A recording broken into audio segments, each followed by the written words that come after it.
India जैसी team को तो वर्ल्ड कप खेलना ही नहीं चाहिए। अगर वो इम्प्रूव नहीं करते तब इंडिया को अपना नाम वर्ल्ड कप से विड्रॉ कर लेना चाहिए। ये सब शब्द थे 1983 वर्ल्ड कप से पहले विजडन के एक मशहूर जर्नलिस्ट डेविड एडवर्ड फ्रिथ के। एंड ये बताता है कि उस टाइम पर इंडियन टीम की कैसी वैल्यू थी। ये साल है 2025 और इंडियन क्रिकेट टीम अब इतनी स्ट्रांग हो चुकी है कि उसे हर टूर्नामेंट से पहले उस टूर्नामेंट का फेवरेट्स का दर्जा दिया जाता है। मगर ऐसा हमेशा से नहीं था। एक समय ऐसा भी था जब इंडियन टीम को वर्ल्ड कप खेलने के लिए भेजना भी बीसीसीआई के लिए एक बहुत बड़ा फाइनेंशियल लॉस हुआ करता था। एक टाइम था जब इंडियन क्रिकेट को वर्ल्ड क्रिकेट की सबसे कमजोर टीम्स में गिना जाता था और तो और रेसिज्म का शिकार होकर इंडियन टीम के प्लेयर्स को लॉर्ड्स में घुसने की परमिशन भी नहीं दी जाती थी। पैसों के मामले में भी बीसीसीआई इतना कमजोर था कि वर्ल्ड कप जीतने के बाद प्लेयर्स को इनाम देने के लिए खुद लता मंगेशकर जी को एक कॉन्सर्ट करके फंड्स रेज करने पड़े थे, जिससे वो टीम के प्लेयर्स को 1 लाख का अवार्ड प्राइज दे पाए। वहीं बीसीसीआई हर प्लेयर को 25,000 तक ही दे पा रहा था। इतना बुरा हाल था बीसीसीआई का उस टाइम पर। मैं बात कर रहा हूँ 1980s की, जब इंडियन क्रिकेट, इंडिया की इकोनॉमी और देश की स्टेबिलिटी सब कुछ डिक्लाइन थी। देश में कम्युनल राइट्स, पॉलिटिकल अनरेस्ट, ये सब चीजें चल रही थी। और ऐसे माहौल में देशवासियों के बीच में देश प्रेम की भावना जगाई 1983 के वर्ल्ड कप में। एक ऐसा वर्ल्ड कप जिसने इंडियन क्रिकेट का इतिहास बदल के रख दिया। एक ऐसा वर्ल्ड कप जिसके शुरू होने से पहले ही इंडिया को बेकार टीम का दर्जा मिल चुका था। आइए बात करते हैं उस हिस्टोरिक वर्ल्ड कप की।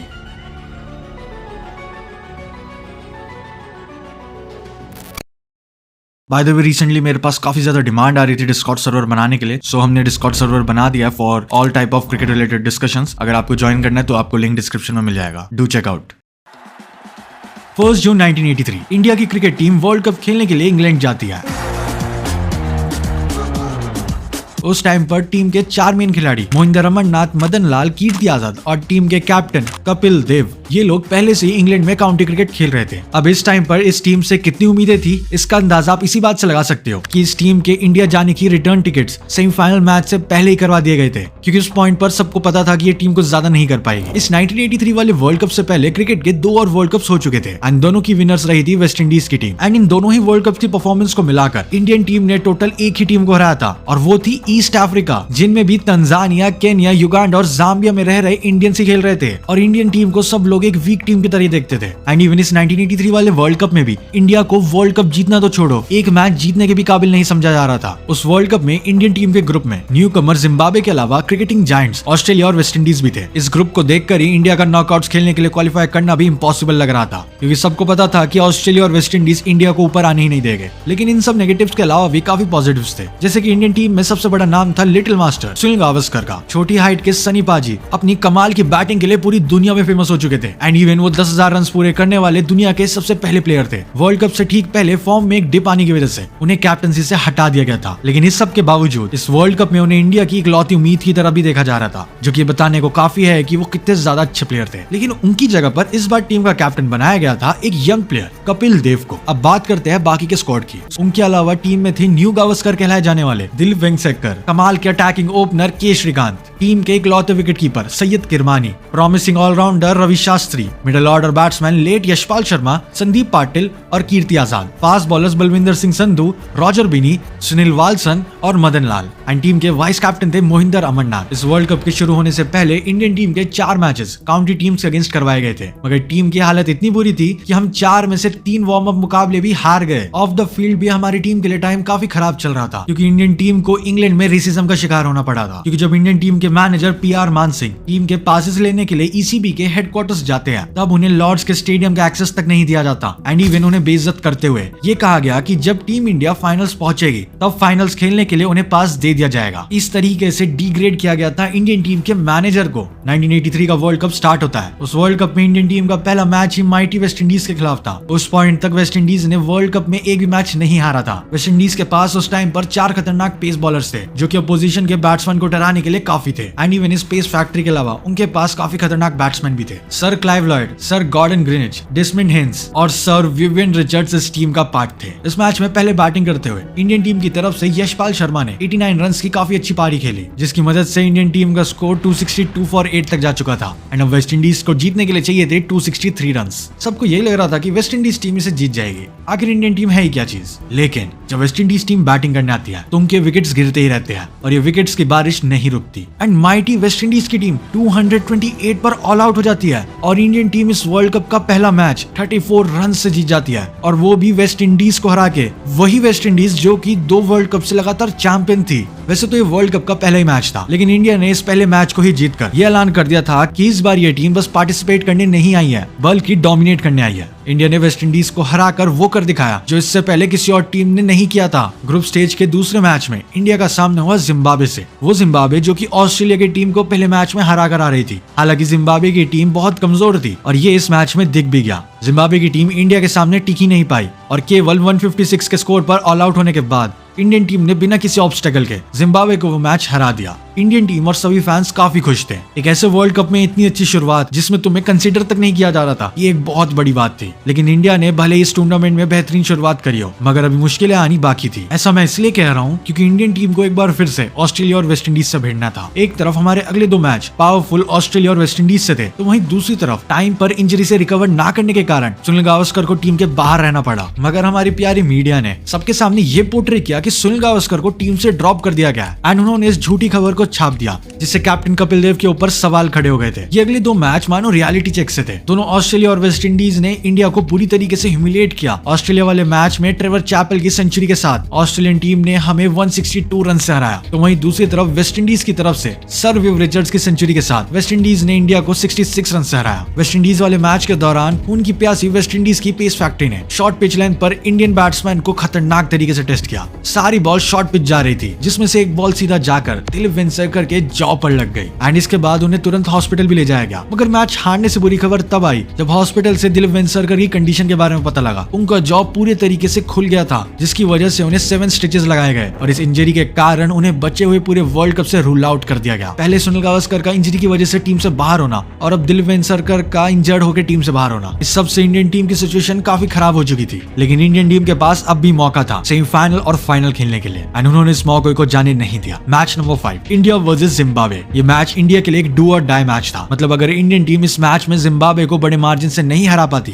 तब इंडिया का सेमीफाइनल में जाना इम्पॉसिबल था। इस मैच के दिन बीबीसी ने स्ट्राइक करी हुई थी, जिसके कारण उस दिन ब्रॉडकास्टर्स नहीं थे, यानी कि इस मैच को रिकॉर्ड नहीं किया जा रहा था। इस मैच के साथ ही साथ लॉर्ड्स में 2 क्रिकेटिंग जायंट्स ऑस्ट्रेलिया और वेस्ट इंडीज के बीच भी मैच हो रहा था। अब इंडिया को अगर सेमीफाइनल खेलना था तो किसी भी हालत में इस मैच को जीतना था। लेकिन इस पॉइंट के बाद जो हुआ वो किसी ने भी नहीं सोचा था। इस मैच में इंडियन टीम पहले बैटिंग करने आती है एंड पहले बैटिंग करते हुए टीम इंडिया बुरी तरीके से कोलैप्स हो गई थी। इंजरी से कमबैक करे सुनील गावस्कर बिना खाता खोले पवेलियन लौट गए एंड उनके ओपनिंग पार्टनर के श्रीकांत भी ज्यादा टाइम तक क्रीज पर नहीं टिक पाए एंड फिर इसके बाद मोहिंदर अमरनाथ भी स्विंग होती हुई बॉल पर कॉट बिहाइंड हो गए और इस टाइम पर टीम का स्कोर था 6 for 3 का। इंडियन टीम की ऐसी शुरुआत एक बुरे सपने से कम नहीं थी जो खत्म होने का नाम ही नहीं ले रहा था। फिर संदीप पाटिल भी 1 रन बनाकर आउट हो गए और अब टीम का स्कोर 9 for 4 एंड इसके बाद बैटिंग करने आते हैं टीम के कैप्टन कपिल देव एंड वो क्रीज पर अभी आए ही थे एंड उनके साथ ही यशपाल शर्मा भी आउट हो गए और टीम का स्कोर पहुंच चुका था 17 for 5 पर। और इस पॉइंट पर इंडियन टीम के 100 रन बनाना भी बहुत मुश्किल लग रहा था। अब ये मैच जो कि शुरू तो हुआ था इंडियन टीम के सेमीफाइनल में जाने के चांसेस के लिए, उसमें अब टीम की इज्जत बचाने की बात आ गई थी। और इसके बाद फिर होना क्या था, कपिल देव हर बॉल पर अटैक करने लग गए। उनका बैटिंग करने का मकसद रन बनाने से हटकर अपना गुस्सा निकालने का बन गया और देखते ही देखते कपिल देव ने अपनी सेंचुरी भी पूरी कर दी। ये किसी भी इंडियन प्लेयर की वर्ल्ड कप में पहली सेंचुरी थी, मगर अभी भी काम पूरा नहीं हुआ था। सेंचुरी होने के बाद भी कपिल पाजी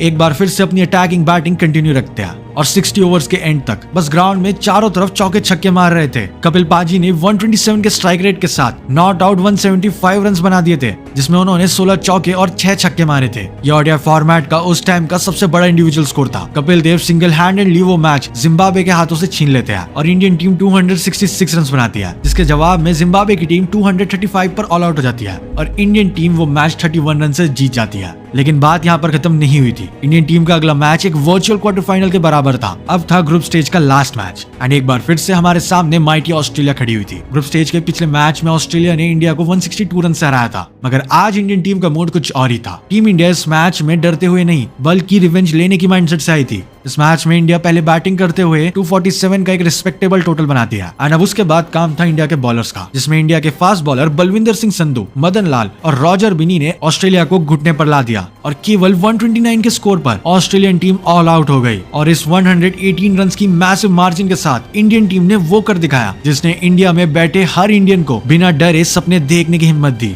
ये जीत कोई आम जीत नहीं थी। इस जीत का मतलब ये था कि इंडियन टीम पहली बार किसी क्रिकेट वर्ल्ड कप के सेमीफाइनल्स के लिए क्वालिफाई कर कर गई थी। अब कपिल देव की इस ब्रिगेड का सपना बस 2 मैचेस की दूरी पर था और अब पूरे इंडिया की नहीं बल्कि पूरी दुनिया की नजरें इस सेमीफाइनल मैच पर टिकी हुई थी, क्योंकि जो इंडियन टीम इससे पहले 2 वर्ल्ड कप्स में बस एक ही मैच जीती थी, वो इस वर्ल्ड कप में सेमीफाइनल्स तक आ गई थी। सेमीफाइनल मैच था इंग्लैंड के अगेंस्ट। अब इस टूर्नामेंट के शुरू होने से पहले इंडियन क्रिकेट टीम से कुछ खास लगाव रखने वाले जर्नलिस्ट डेविड एडवर्ड फ्रिथ ने इंडियन टीम को वर्ल्ड कप से निकाल देने की बात कही थी। अब इंडियन टीम के शानदार परफॉर्मेंस के बाद डेविड फ्रिथ का एक बार फिर से बयान आया, जिसमें उन्होंने कहा कि इंडियन टीम वर्ल्ड कप नहीं जीतेगी। उन्होंने इस अच्छी परफॉर्मेंस को बस एक तुक्का बताया और कहा कि अगर इंडियन टीम वर्ल्ड कप जीतती है तब वो अपने वर्ड्स खाने को तैयार है। सेमीफाइनल्स का पहला मैच था इंडिया और इंग्लैंड के बीच, जो कि मैनचेस्टर में खेला जा रहा था। तो वहीं दूसरा मैच वेस्ट इंडीज और पाकिस्तान का था, जो कि ओवल में उसी टाइम पर खेला जा रहा था। इंडिया वर्सेस इंग्लैंड में इंग्लैंड की टीम पहले बैटिंग करने आती है। इंग्लैंड के ओपनर्स ने 69 रन्स की ओपनिंग पार्टनरशिप के साथ इंडियन टीम को बैकफुट पर धकेल दिया था।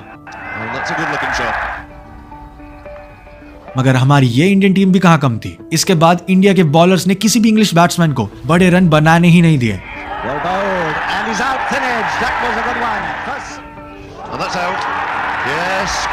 और इंग्लैंड की टीम 60 ओवर्स की आखिरी बॉल पर 213 रन्स पर ऑल आउट हो गई। और इसके जवाब में इंडिया के मिडिल ऑर्डर मोहिंदर अमरनाथ, यशपाल शर्मा और संदीप पाटिल ने मिलकर उस टारगेट को 32 बॉल्स रहते ही जीत लिया। उस टाइम पर ज्यादा सिक्योरिटी ना होने की वजह से मैच की लास्ट बॉल्स पर यूजुअली पिच इन्वेजन का खतरा होता था। तो उस मैच में इस चीज का होने का खतरा देखते हुए इंग्लैंड के कैप्टन ने सभी फील्डर्स को ऑफ साइड पर ही लगा दिया, जिसके बाद संदीप पाटिल के शॉट मारते ही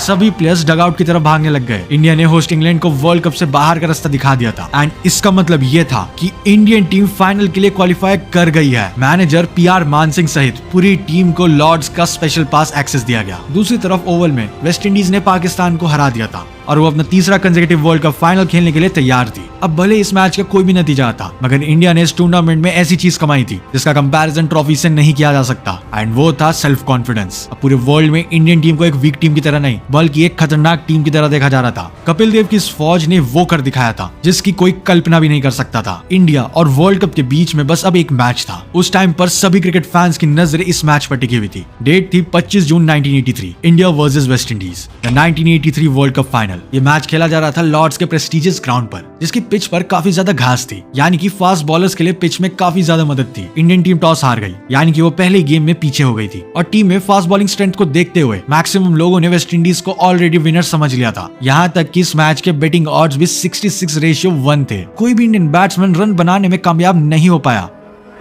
Well done, that's beautifully bowled. Gavaskar has gone, the first wicket down. Oh, he's bowled it. Beautiful ball. और वेस्ट इंडीज के बॉलर्स रेगुलर इंटरवल्स में विकेट लेते जा रहे थे। That's out.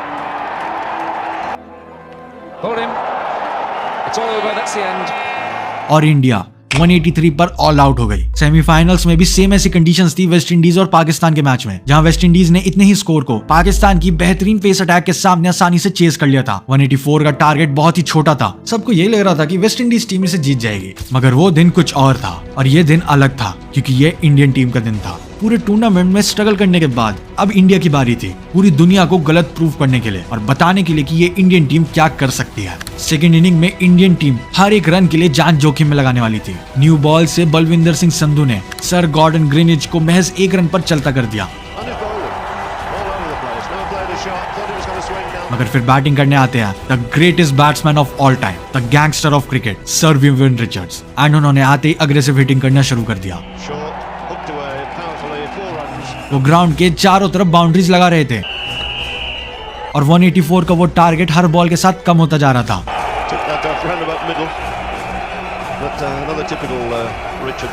And West Indies 1 wicket के नुकसान पर 50 रन तक पहुंच गया था, मगर उसके बाद 6 मारने की कोशिश में सर विव रिचर्ड्स ने बॉल को मिस टाइम किया और पीछे भागते हुए कपिल देव ने एक शानदार कैच पकड़ा।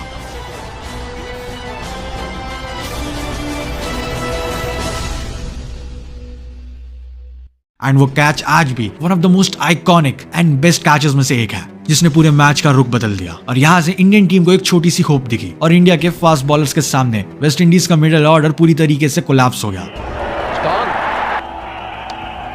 He's gone. और देखते ही देखते वेस्ट इंडीज का स्कोर 66 फॉर 6 हो गया और अब इंडिया को बस वर्ल्ड कप दिखाई दे रहा था। मगर चीजें जितनी आसान दिखती है वो असल में नहीं होती। Short. क्रीज पर विकेटकीपर बैट्समैन जेफ डूजॉन और बॉलर मेलकम मार्शन अभी भी टिके हुए थे। 183 का छोटा स्कोर बनाने के बाद इंडियन टीम वेस्ट इंडीज की तरफ से एक भी पार्टनरशिप अफॉर्ड नहीं कर सकती थी। Improvement of the stroke. And इस मोमेंट पर कैप्टन कपिल देव ने अपना आखिरी कार्ड खेला। उन्होंने बॉल थमाई जिमी पाजी यानी कि मोहिंदर अमरनाथ को और ये सडन बॉलिंग चेंज इंडिया के इतना काम आया कि जिमी पाजी ने दोनों सेट बैट्समैन को आउट कर दिया And he's bowled it off. और फिर वेस्ट इंडीज का स्कोर आ गया 140 फॉर 9 पर। मैच की सिचुएशन काफी इंटेंस हो चुकी थी और अब इंडियन टीम को वर्ल्ड चैंपियन बनने के लिए चाहिए था बस एक विकेट। पूरा क्राउड ग्राउंड इन्वेजन करने के लिए रेडी था। बॉल थी मोहिंदर अमरनाथ के पास और उनकी बॉल जाकर सीधा माइकल होल्डिंग के पैड्स पर लगी। मानो एक पल के लिए वक्त थम ही गया था और उसके बाद अंपायर ने उंगली खड़ी करी और वेस्ट इंडीज की वो माइटी टीम ऑल आउट हो गई। इसका मतलब ये था कि Indian team world cup final match 43 run से जीत गई और वर्ल्ड चैंपियन बन गई। ये मोमेंट ऐसा था जो कि वर्ड्स में बयान नहीं किया जा सकता एंड ये पूरा मोमेंट बताते हुए मुझे काफी अच्छा और प्राउड फील हो रहा है। वर्ल्ड कप की वो चमचमाती ट्रॉफी कपिल देव के हाथों में थी और उसी समय 7 समंदर पार पूरा इंडिया क्रिकेट के प्यार में गिरने को तैयार था। ये लड़ाई सिर्फ हार और जीत की नहीं थी, ये लड़ाई थी इज्जत की। इस जीत ने पूरी दुनिया को इंडियन क्रिकेट को सीरियसली लेने पर मजबूर कर दिया। यहाँ तक कि जिस टीम को लॉर्ड्स में घुसने की परमिशन तक नहीं दी गई थी उसी टीम ने लॉर्ड्स में जाकर ये वर्ल्ड कप जीता था एंड इवन उसी टीम के घर पर अगला वर्ल्ड कप ऑर्गेनाइज किया गया था। ये कहानी दुनिया की सबसे बड़ी अंडरडॉग स्टोरीज में से एक है। कैसे एक टीम ने अगेंस्ट ऑल द ऑड्स जाकर existing world champion West Indies को हराकर पूरी दुनिया को शॉक में डाल दिया। एंड ऑल्सो इस फाइनल के 1 महीने बाद जर्नलिस्ट डेविड फ्रिथ जिन्होंने कहा था कि अगर इंडिया जीत गई तो वो अपने वर्ड्स खा जाएंगे, वो लॉर्ड्स के ग्राउंड पर गए और उन्होंने एक ग्लास रेड वाइन के साथ अपना लिखा हुआ न्यूज़पेपर आर्टिकल खा लिया। ये थी 1983 वर्ल्ड कप की स्टोरी, या फिर यूं कहूं ये थी स्टोरी इंडियन क्रिकेट के एक नए फेज की। इसके बाद इंडियन क्रिकेट किस ऊंचाई पर गया और कितने सारे लेजेंडरी प्लेयर्स दिए। इस जीत ने इंडियन टीम को एक इज्जत दी और इसने पूरे इंडिया में क्रिकेट के लिए पैशन और बढ़ा दिया। जिसके बाद इंडिया ने एक से बढ़कर एक लेजेंडरी प्लेयर्स दिए और इंडियन टीम ने कैसी हिस्ट्री बनाई है और किस ऊंचाई पर इंडियन टीम गई है, इसको पूरे वर्ल्ड ने विटनेस किया। क्रिकेट की ऐसी अनसुनी कहानियों के लिए अभी धोनी रो को पेज को फॉलो और सब्सक्राइब कर लो और वीडियो लाइक करना मत भूलना।